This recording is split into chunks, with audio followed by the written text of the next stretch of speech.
Assalamualaikum warahmatullahi wabarakatuh. Salam sejahtera buat kita semua.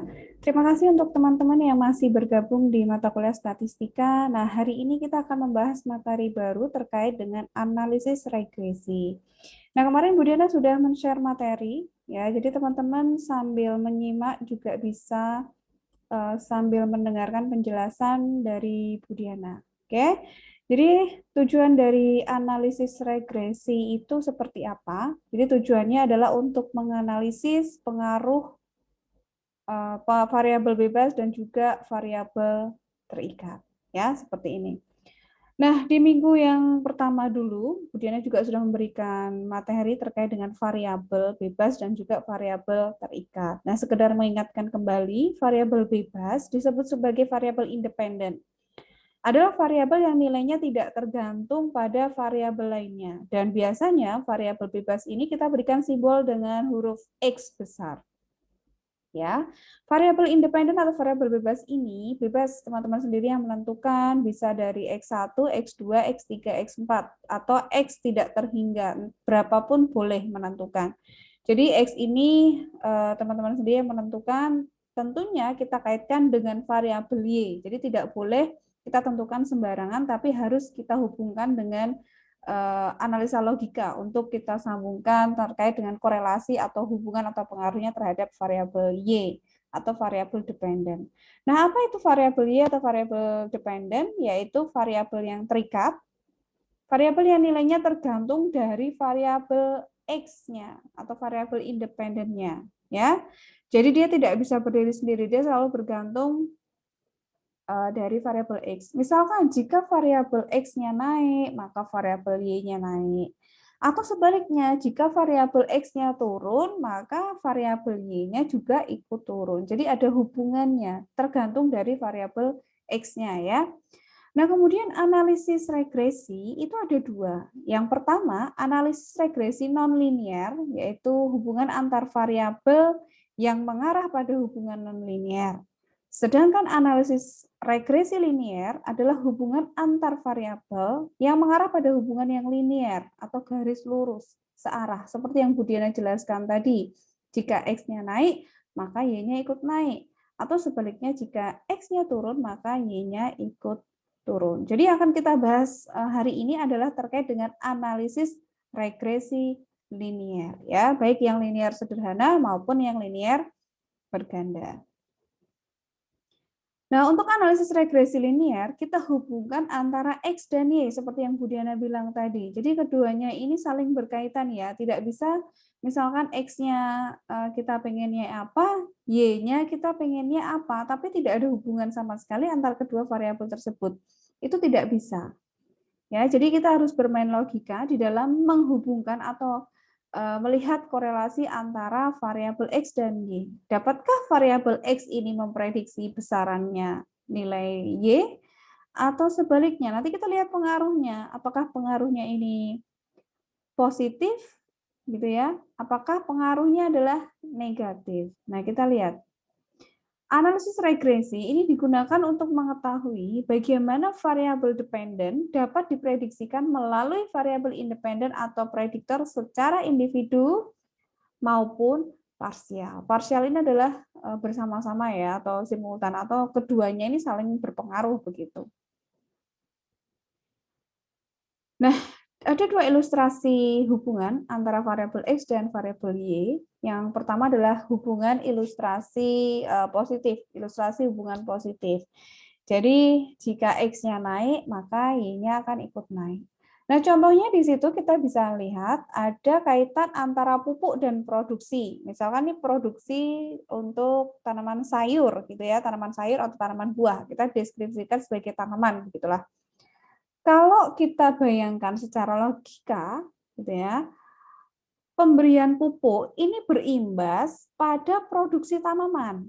Kalau tidak diberikan pupuk, tanaman produksinya bisa terhambat begitu, bisa tumbuh tapi tidak maksimal. Nah, kita lihat hubungannya bagaimana. Jika pupuk yang diberikan itu bertambah, semakin banyak, maka produksi tanaman juga akan semakin bertambah. Itu namanya ilustrasi hubungan positif, ya. Semakin tinggi pupuk yang diberikan atau semakin banyak pupuk yang diberikan pada tanaman, maka tanaman akan berproduksi juga semakin meningkat atau banyak. Contoh yang kedua, keterkaitan antara berat badan dan tekanan darah. Jika berat badan seseorang itu tinggi atau naik, maka tekanan darah terhadap orang itu juga akan ikut naik. Nah, ya, seperti itu. Kalau ilustrasi hubungan negatif, kita lihat contohnya adalah jumlah aseptor dengan jumlah kelahiran. Nah, ini bagaimana nih kaitannya? Kita lihat jumlah aseptor. Aseptor itu apa sih?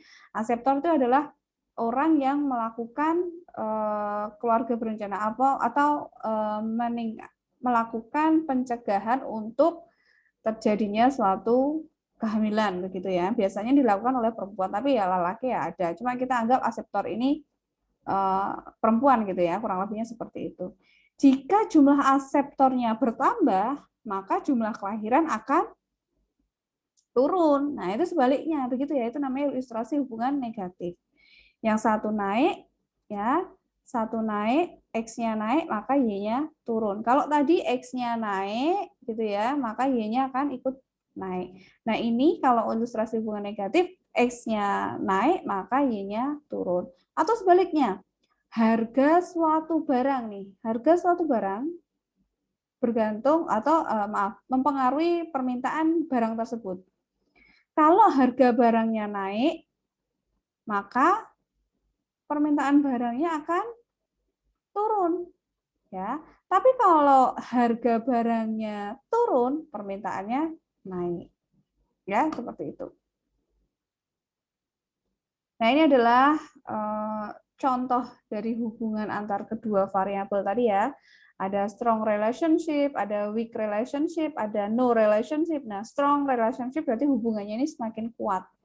Hubungannya ini cenderung positif ya, positif linear. Linear kan seperti ini ya. Namanya linear. Linear. Ini Y, ini X. Nah, kita anggap jika misalkan linear ini kan searah tadi Bu Diana katakan. Jika X-nya naik gitu ya, maka Y-nya juga ikut naik. Ini gambarnya seperti ini. Kalau penurunan misalkan ya, jika X-nya turun gitu ya. Jika X-nya turun, maka Y-nya akan ikut turun. Nah, kita lihat strong relationship, terlepas itu ada penurunan atau kenaikan, itu antar variabelnya itu semakin berdekatan, datanya itu berdekatan. Ya, tapi kalau weak relationship ini menyebar berjauhan gitu, tapi masih ada dalam garis yang searah atau linear. Nah, kalau no relationship ya menyebar seperti ini tidak berada di dalam satu garis yang lurus. Jadi bisa berdekatan, bisa juga menyebar. Ya. Nah, kemudian kita lihat regresi linear sederhana digunakan hanya untuk mengetahui relasi atau pengaruh sebuah variabel X terhadap sebuah variabel Y. Mengetahuinya dari mana? Ya dari nilainya nanti kita hitung bersama. Ya, hanya digunakan untuk mengetahui relasi, hubungannya, pengaruhnya besar kecilnya, positif negatifnya. Tidak bisa digunakan untuk yang lainnya, tapi bisa digunakan untuk memprediksi misalkan, bisa. Nah, syarat data harus variabel metrik dan ukuran sampelnya besar. Nah, tujuannya adalah untuk mengetahui pengaruh antar variabel dan melihat seberapa besar pengaruh tersebut, apakah positif atau negatif, ataukah strong relationship atau weak relationship. Yang namanya strong itu kan biasanya mendekati 1 gitu ya, positif mendekati 1, 2 atau sebaliknya. Nah, kalau yang pengaruhnya negatif ya berarti nilainya adalah di bawah 0, negatif berapa gitu ya. Nah, rumus utamanya untuk regresi linear itu adalah Y sama dengan A plus BX. Ini rumus utama. Di mana A konstanta dan B adalah koefisien regresi. Nah, untuk mencari nilainya, maka kita harus mencari nilai B-nya terlebih dahulu dan juga nilai A-nya. Ya, di mana nilai B dicari dari N dikali sigma XY dikurangi sigma X dikali sigma Y dibagi N dikali sigma X kuadrat dikurangi dengan sigma X yang dikuadratkan. N masih ingat ya? N ini adalah jumlah data. Jadi jangan sampai keliru. Banyaknya data, jumlah data itu sama. Nah, kemudian contoh sederhananya, misalkan di situ teman-teman diketahui ada keterkaitan antara biaya promosi dan volume penjualan. Jadi harus kita bayangkan bahwasanya misalkan yang tidak diketahui X dan Y-nya. Jadi kita hanya bisa memperkirakan mana X-nya, mana Y-nya. Jadi kita bermain logika di sini. Kira-kira mana yang jadi X-nya, mana yang jadi Y-nya. Oh, kita bisa lihat. Promosi ini pasti mempengaruhi volume penjualan, dan volume penjualan ini tergantung dari biaya promosi. Semakin tinggi biaya promosi, maka penjualan pasti akan naik, begitu ya. Entah itu promosinya digunakan untuk media cetak, elektronik, atau menggunakan mungkin artis sebagai public figure sebagai ikonnya atau yang mempromosikannya. Nah, itu ya, itu pasti akan berpengaruh terhadap volume penjualan. Dan kebetulan penjualannya dalam contoh soal ini adalah penjualan buku tahun 2016 sampai 2020. Berarti ada berapa data di sini? Ada berapa tahun? Ada 5 tahun. Berarti kita lihat N-nya ada 5. Nah, teman-teman diminta untuk menentukan persamaan regresi, koefisien regresi, berarti nilai B-nya ya. Dan yang terakhir adalah ada tambahan biaya promosi 20 juta, maka besarnya volume penjualan yang baru berapa jumlahnya. Nah, kita lihat.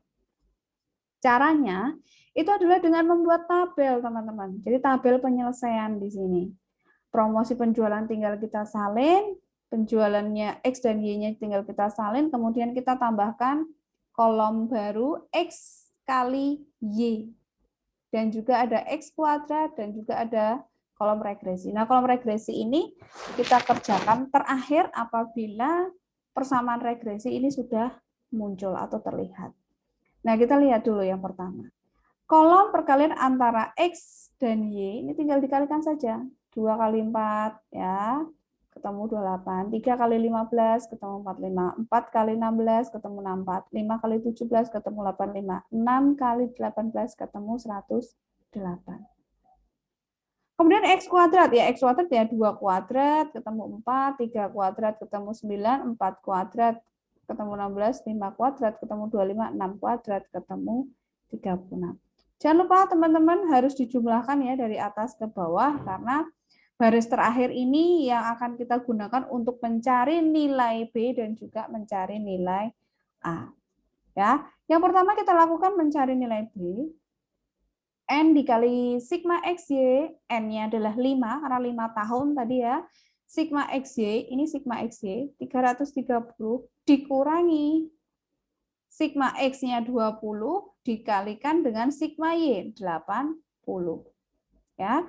Kemudian dibagi N, N-nya 5 dikali sigma X kuadrat, ini 90 dikurangi sigma X yang dikuadratkan, berarti 20 kuadrat. Ya. Kemudian 5 kali 330 ada 1650, kemudian 20 kali 80 adalah 1600. Kemudian 5 kali 90, 450 dikurangi 20 kuadrat, kurangi 400. Ketemu 50 dibagi 50 ya, 1. Jadi B-nya kita ketemu 1. Kalau B sudah ketemu, ini artinya apa B? Koefisien regresi. Ya. Masukkan nilai A-nya. A-nya sigma Y dikurangi B kali sigma X dibagi N. Sigma Y-nya adalah 80 dikurangi B-nya tadi ketemu 1 ya, nih. Dikali sigma X kali 20. Jadi 1 kali 20 ya 20. 80 kurangi 20 ya ketemu 60. Ya, 60 bagi 5 berapa? 12. Jadi masukkan ke persamaan regresi, Y sama dengan A plus BX, Y sama dengan 12 plus 1X, atau bisa ditulis hanya 12 plus X. Karena ini jarang sekali kalau 1X ya, biasanya ditulis hanya X gitu saja ya, 12 ditambah X. Jadi kita punya persamaan nih, sama dengan A plus BX gitu ya, Y 12 plus X. Ini adalah rumus yang akan kita gunakan. Nah, yang pertama sudah ketemu persamaan regresi, yang kedua koefisien regresinya sekarang. Tadi diketahui koefisien regresi adalah 1. 1 ya. Artinya, jika promosi ditambah sebesar 1 juta, 1 juta dari mana, Bu? Dari sini, karena promosinya dalam jutaan rupiah. Kalau promosinya diketahui dalam ribuan rupiah, ya berarti di sini bukan 1 juta, tapi 1.000 atau 1.000. Ya, karena ini dalam jutaan, maka kita sesuaikan dengan soalnya. Jadi hati-hati teman-teman, nanti kalau menghadapi soal seperti ini, baca baik-baik soal yang diminta gitu ya. Nah, koefisien regresi sebesar 1 artinya jika promosi ditambah 1 juta, maka penjualan akan naik menjadi 1.000 unit. Karena penjualan dalam ribuan unit, maka dikalikan 1.000 koefisiennya tadi. Ya, kalikan 1.000. Kalau ratusan ribu ya tinggal dikalikan 100.000. Nah, yang ketiga, tadi ada penambahan promosi sebesar 20 juta. Maka penjualan yang baru menjadi berapa gitu ya. Jadi kita masukkan ke dalam rumus Y 12 plus 1X gitu ya. Y sama dengan 12 ditambah 1 X-nya. X-nya kan tadi promosinya menjadi 20 juta ya. Jika promosinya ditambah sebesar 20 juta, maka ini X-nya tinggal diganti 20. Ya. 20 juta, maaf ya, ini 20 juta. Maka 12 tambah 20 ketemu 32. Ya. 32. Jadi atau 32.000 gitu ya, karena dikalikan ribuan, penjualannya dalam ribuan. Nah, kemudian untuk mencari regresi ini bagaimana caranya? Nah, kita lihat rumusnya. Y sama dengan 12X. X-nya dari mana? Dari sini, dari promosi. Ya, tinggal kita masukkan saja. Y yang pertama 2. Y yang kedua X yang pertama adalah 2. X yang kedua adalah 3. X yang ini ya, yang ketiga adalah 4, X yang keempat adalah 5, X yang kelima ini 6 ya. Maka hasilnya menjadi 14, 15, 16, 17, 18. Gitu ya. Nah, interpretasi koefisien regresi, jika B-nya lebih dari 0, maka X berpengaruh positif terhadap Y. Ya. Tadi sudah dijelaskan bahwasanya promosi ini berpengaruh terhadap penjualan, karena nilainya lebih besar dari 0, karena nilainya adalah, tadi berapa? B sama dengan 1. Ya. Jadi, tadi disimpulkan bahwasanya promosi berpengaruh positif terhadap penjualan ya. Jadi jika promosinya naik, maka penjualannya akan ikut naik. Itu namanya hubungan atau korelasi yang positif. Jika B-nya kurang dari 0, maka X berpengaruh negatif terhadap Y ya. Berpengaruh negatif terhadap Y. Pengaruh negatif yang seperti apa? Kalau promosinya naik malah penjualannya turun. Nah, seperti itu negatif. Ya, tapi kalau B sama dengan 0 bagaimana? B sama dengan 0 ya berarti tidak ada pengaruh sama sekali. Berarti tidak ada hubungan antara variabel X dengan variabel Y. Ya, jadi variabel promosi tadi tidak ada hubungan sama sekali dengan penjualan. Kalau B-nya ketemu sama dengan 0. Tetapi di dalam contoh soal tadi B-nya adalah ketemu positif 1. Sehingga dikatakan bahwasanya promosi ini berpengaruh terhadap penjualan. Ya. B lebih dari 0, untuk setiap X naik turun sebesar 1 satuan, maka Y naik sebesar B satuan. Gitu ya. Jika X-nya naik sebesar 1, maka Y-nya juga sama naik sebesar 1. Nah, sekarang adalah analisis regresi linear berganda.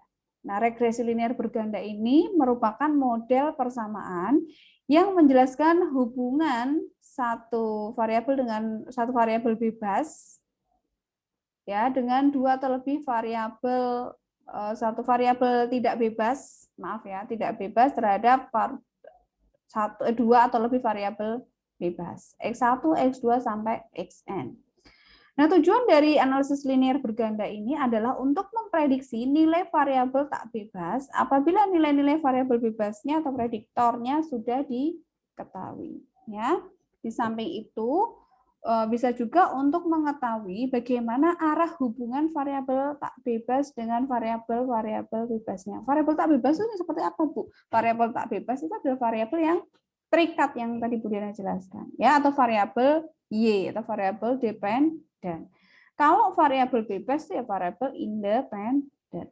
Nah, secara matematik persamaan regresi linear berganda yang bisa disusun, kalau berganda itu kan bertingkat seperti itu ya. Jadi tidak hanya satu variabel X saja, tetapi ada beberapa variabel yang mungkin bisa dimasukkan tergantung dari seberapa banyak variabel yang digunakan oleh peneliti. Nah, rumusnya adalah Y sama dengan A ditambah B1X1 ditambah B2X2 ditambah BN XN, ya. Jadi tidak terhingga, mau berapa X itu boleh. Kalau X-nya ada 3 ya berarti ditambah B2 X2 tambah B3 dan X3. Tapi kalau X-nya sampai 7 ya kita lanjutkan sampai sebanyak 7X gitu ya. Berarti B1 X1 ditambah B2 X2 ditambah B3 X3 ditambah B4 X4 dan juga B5 tambah B5X5 ditambah B6X6 dan yang terakhir ada tambah B7X7. Di mana Y-nya adalah variabel tak bebas atau variabel dependen tadi atau variabel terikat, sedangkan A-nya adalah konstanta, B-nya adalah koefisien regresi, dan X-nya adalah variabel bebas. Bila terdapat dua variabel bebas yaitu X1 dan X2, maka bentuk persamaan regresinya menjadi Y sama dengan A ditambah B1X1 ditambah B2X2. Nah, kemudian koefisien determinasi. Koefisien determinasi atau R kuadrat gitu ya, tujuannya digunakan untuk mengetahui persentase pengaruh variabel X1 dan X2 terhadap variabel Y. Nah, besarnya R kuadrat itu dihitung dari B1X1Y ditambah B2X2Y dibagi dengan sigma Y kuadrat. Apabila R kuadratnya bernilai 0, maka dalam persamaan regresi tersebut, yang terbentuk dari variasi variabel tak bebas Y, tidak sedikit pun dapat dijelaskan oleh variasi variabel bebas X1 dan X2. Tetapi kalau R kuadratnya nilainya adalah 1, maka dalam persamaan regresi tadi terbentuk variabel tak bebas atau variabel dependen ya, yang secara sempurna bisa dijelaskan oleh variasi dari variabel independennya. Nah, kemudian ada standar error. Standar error ini digunakan untuk melihat apakah persamaan regresi yang terbentuk ini tepat dipakai dan bisa digunakan untuk mengestimasi atau prediksi ya, meramalkan variabel secara respons. Jika kesalahan bakunya dibentuk kurang tepat, maka biasanya disebabkan antara kesenjangan antara nilai variabel respon Y dengan estimasi serta kenyataannya itu berbeda. Jadi harapan dengan ekspektasinya itu berbeda. Jadi secara matematik, kesalahan baku atau standar error ini bisa dicari dengan rumus SE sama dengan sigma Y kuadrat. Ini ya akar sigma Y kuadrat dikurangi A tadi konstanta, dikali sigma Y dikurangi B1 sigma X1Y dikurangi B2 sigma X2Y dibagi N-3. N ini adalah banyaknya data. Nah, sekarang contoh membaca dan untuk interpretasinya seperti apa di dalam hasil uji regresi linear. Jadi nanti kalau teman-teman sudah masuk ke dalam statistika olah data untuk regresi, untuk skripsi gitu ya, biasanya menggunakan regresi, nanti akan ada tabel seperti ini. Teman-teman disuruh membaca R kuadratnya mana, UGF-nya mana, T parsialnya mana, persamaan regresinya bagaimana. Nah, kalau ada tabel seperti ini, kita bisa melihat ya, R-nya adalah 0,729 dan R square ini berarti R kuadrat, ya, R kuadratnya adalah 0,532. Ya, yang kita lihat ini ya, 0,532 berarti kita kalikan 100%. Kali 100%, artinya 53,2% variabel dependen atau terikat ini dijelaskan oleh variabel bebas. Jadi variabel bebas ini berpengaruh terhadap variabel dependen sebesar 53,2%. Nah, sisanya berarti kan 100% dikurangi 53,2%, ketemu 46,8%. Itu variabel bebasnya ya. Jadi 46,8% ini dijelaskan oleh variabel lain yang tidak dimasukkan di dalam penelitian. Nah, variabel bebas lainnya yang tidak dimasukkan di dalam penelitian ini ya itu bisa menjadi celah untuk penelitian berikutnya. Ya, seperti itu ya cara menjelaskannya. Nah, ini kalau di dalam regresi signifikannya ini harus lebih kecil dari 0,002 ya. Nah, kemudian bagaimana cara menulis persamaan regresi apabila diketahui tabel seperti ini? Kita hanya melihat variabelnya dan juga dari kolom unstandardized coefficient, abaikan yang lainnya. Abaikan yang lainnya dulu karena kita ingin melihat persamaan regresinya seperti apa. Jadi ini kita bisa melihat ternyata ada dua variabel, ya dua variabel bebas. Variabel bebasnya ada dua, yaitu matematika, nilai matematika dan nilai bahasa. Ya, dependent variabelnya adalah nilai fisika. Ya, berarti Y-nya adalah fisika. Nih, karena dependent variabelnya fisika, maka kita bisa melihat nilai matematika, nilai bahasa itu sebagai variabel bebasnya. Nah, kemudian Y tadi ya, Y sama dengan A plus BX. A-nya mana? A-nya adalah konstan ini. Yang ada tulisan konstan itu pasti A. Itu A, sedangkan nilai matematika ini adalah X1, yang nilai bahasa ini adalah X2. Kalau ada begini ya, 823 itu artinya berarti 0,823, sedangkan bahasa 0,664 itu artinya 0,664 ya. Nah, kemudian untuk arahnya bagaimana? Untuk arahnya kita lihat dari T signifikan dan juga beta ini bisa lihat. Oh, ternyata nilainya adalah negatif ini ya, negatif.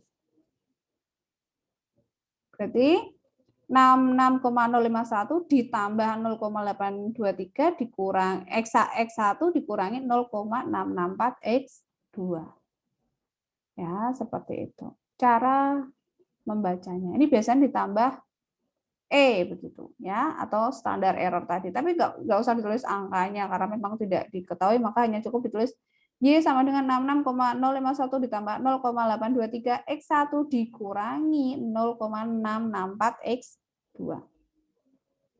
Nah, oke, gitu ya. Teman-teman, terima kasih sekali.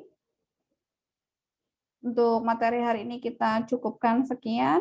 Jadi harap pelajari dengan baik. Jika masih terjadi kebingungan di dalam pemahaman, bisa nanti dikonsultasikan ke Bu Diana. Terima kasih untuk materi hari ini dan terima kasih yang sudah bergabung. Bu Diana akhiri. Assalamualaikum warahmatullahi wabarakatuh.